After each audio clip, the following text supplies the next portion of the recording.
the abuse of this substance is such a problem, as we heard at the Select Committee. Mr Chair. The Honourable Judith Collins. Mr Chair, thank you for the call.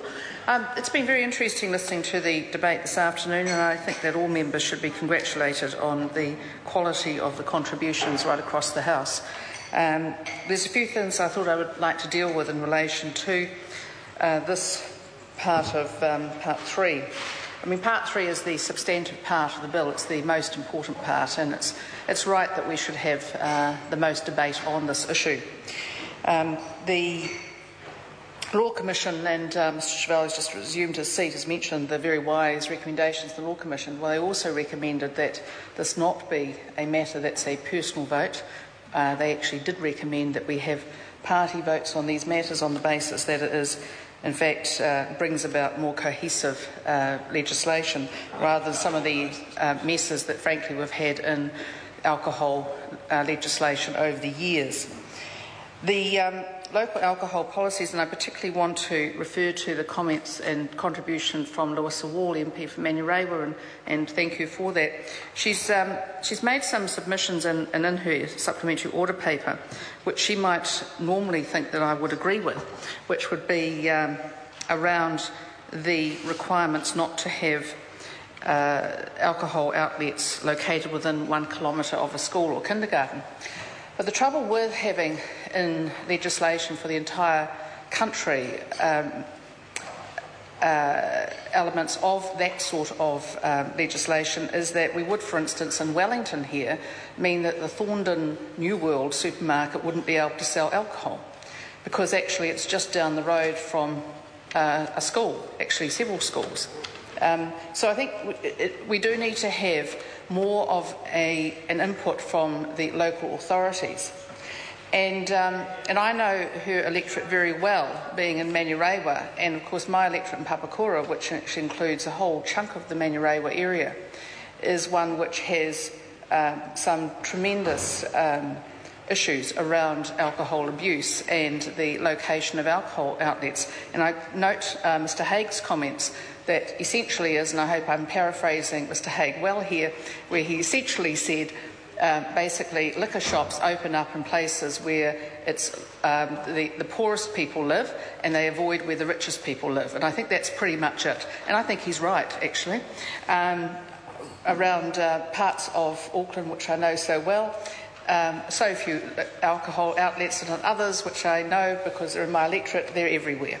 So, and of course, the thing is, it's not so much the use of alcohol, it's the abuse. And we know that availability and hours of access, all those things have a contribution to make, as frankly does the age of purchase, in my opinion.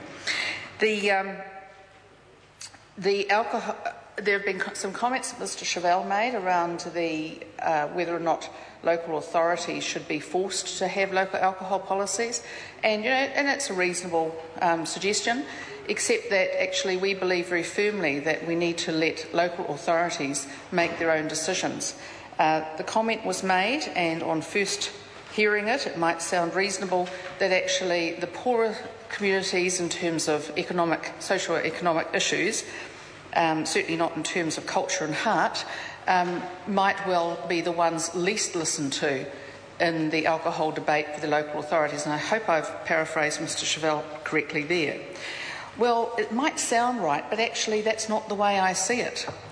In Papakura and Manurewa, we have extremely active communities, and I see Ms Walls and Dr Cordis agreeing with me, because actually it's the local boards in those communities who are the most strident against the proliferation of alcohol outlets. They are the ones who are the most likely to contact me about alcohol outlets opening up and to want to start marches and public meetings against it.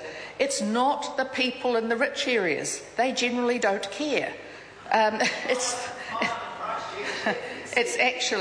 It's the people in the areas where they see their communities being, in fact, used and abused by excessive amounts of alcohol, excessive numbers of alcohol outlets, that they are the ones who do want a say.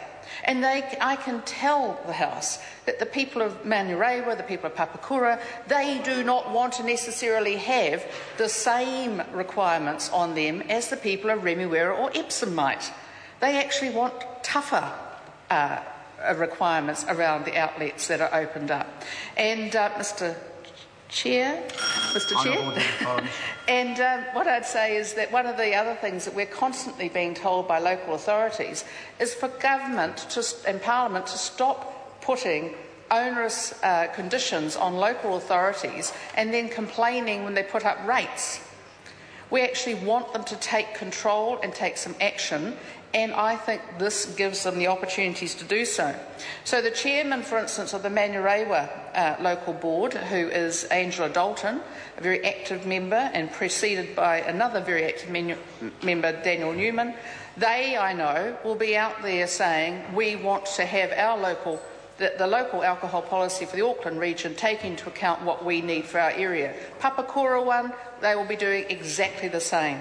Actually, I think what we do need to do is to give local authorities some ability to make decisions. They are elected by their constituents. They need to take into account what their constituents want. And if they don't, they will be pushed out. Next year, we have the local authority elections. There is an opportunity for people, should this bill pass through in the form that it is, we get it through in a reasonable time, for local authority candidates to, in fact, campaign on what they want in their local authority policies. I think that's a really good thing.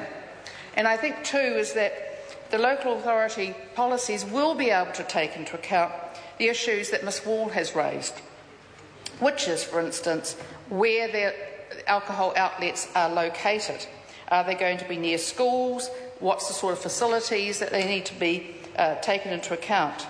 They'll also allow the local alcohol policies will be able to restrict or extend the maximum trading hours. Now, this is a fantastic thing. At the moment, we have around 1,000 alcohol outlets, liquor licences, that have 24 hours, 7 days a week trading. 1,000 of them. And frankly, how did that ever happen? Because Parliament at some stage thought we're all going to become this European-style cafe culture. I have no idea why Parliament would have thought we were ever going to have a European cafe-style culture. We've never had one before. We were never going to have one. Of course, Parliament thought back to the days, obviously, in the King country where my parents grew up, where there was, in fact, prohibition. Did it stop alcoholism? Not a chance. People would get on the train at Otrahonga. Okay, it was my family, all right, that went on the train, and all their mates. That's why I can speak with some authority on this. On the train at Otrahonga, up to Kiki, in the Waikato, get roaring drunk, go back again. That was alcohol drinking in the King country.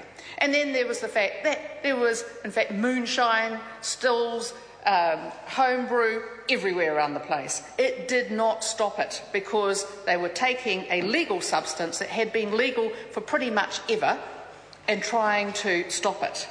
So what we need to do is to be very reasonable. We need to give local authority some power.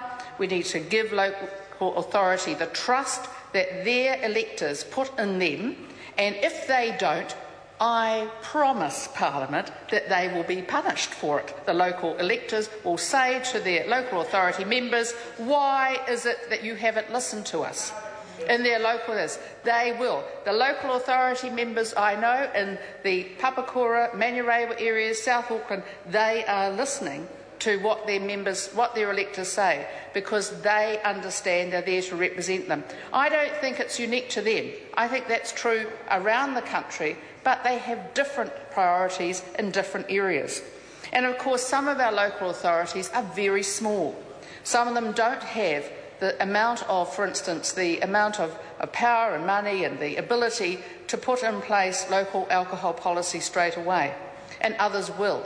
The Auckland Mayor has said to me he'd love this bill to get through as fast as possible so they can get onto it, and I absolutely support that. But, you know, we have to debate this, and everyone is contributing in a really positive way, and I'm really looking forward to the rest of the debate. But we are listening to this, and I would say give local authorities a chance to show what they can do. I have faith in them, and I think that we will see that they will come up with policies that are appropriate for their area, not for the entire country.